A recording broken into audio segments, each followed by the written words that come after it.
Hi there, it's Shannon coming to you from Friday, and I actually know that I'm coming to you from Friday this week, so that's an improvement from last week when I thought it was Thursday.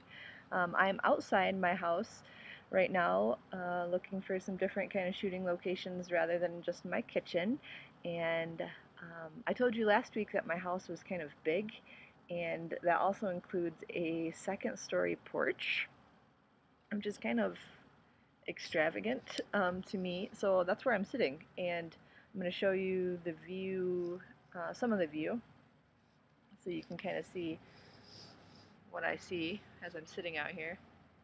It's kind of crazy. I hope you could see something. I can't really see what you're seeing when I turn the computer around, but um, if you hear any car sounds, that's why, because there's a cross street right here.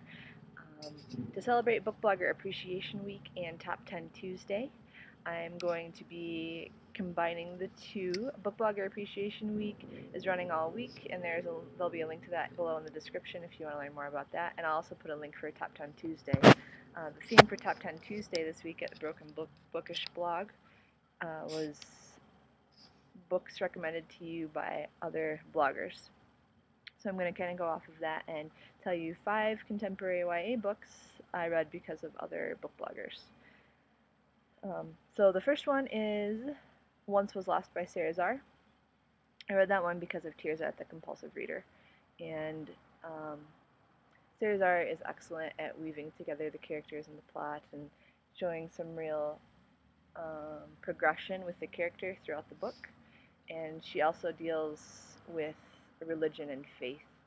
And Sarah Zarr is one of my favorite authors. I just actually read How to Save a Life, which comes out, I think, in a month. And that one was, it might be my favorite of all of them, but it's hard to tell because I really love them all. Second book recommended to me is Sean Griswold's Head by Lindsay Leavitt. That one is about a girl who's having problems, and the guidance counselor tells her that she should focus on something else and write about something else in her journal. So she decides to write on the topic of the boy who sits in front of her in class, and she starts writing about his head because she can only see the back of his head. And she ends up starting to talk to him a little bit because she's writing about him all the time, and they end up starting to have kind of a friendship. And that's actually one of my favorite relationships in contemporary YA, just because they both have unique interests, and it's kind of funny how they ended up getting to know each other because she was writing about him in her journal. The third recommendation is Small Town Sinners by Melissa Walker.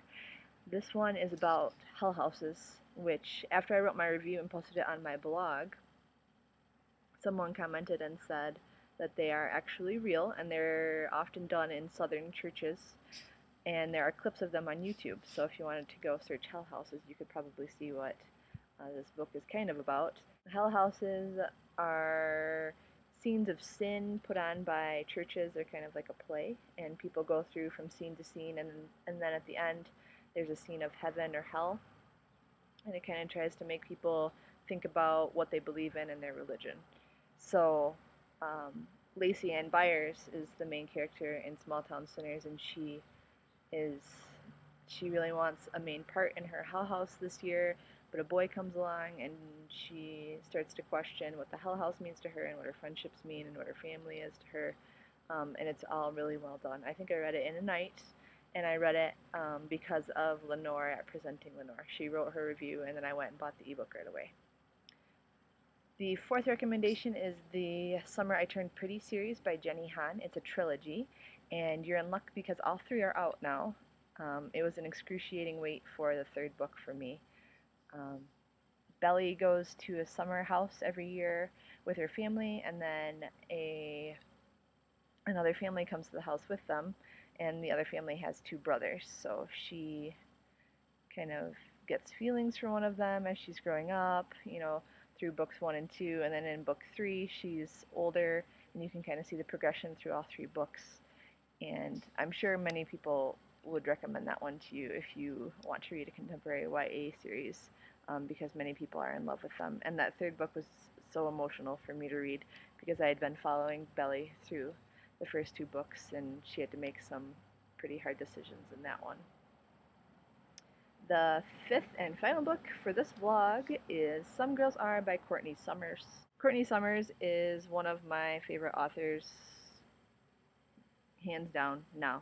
I'm really glad. I don't remember who recommended her to me, but I've read all three of her books, and I can't wait to read her fourth, even though it's not contemporary this time, but I'm still going to give it a go. Some Girls Are is about a girl named Regina who's popular and then falls out of the circle, and the other girls in that popularity circle are unbelievably cruel to her after that, which is why the title is Some Girls Are.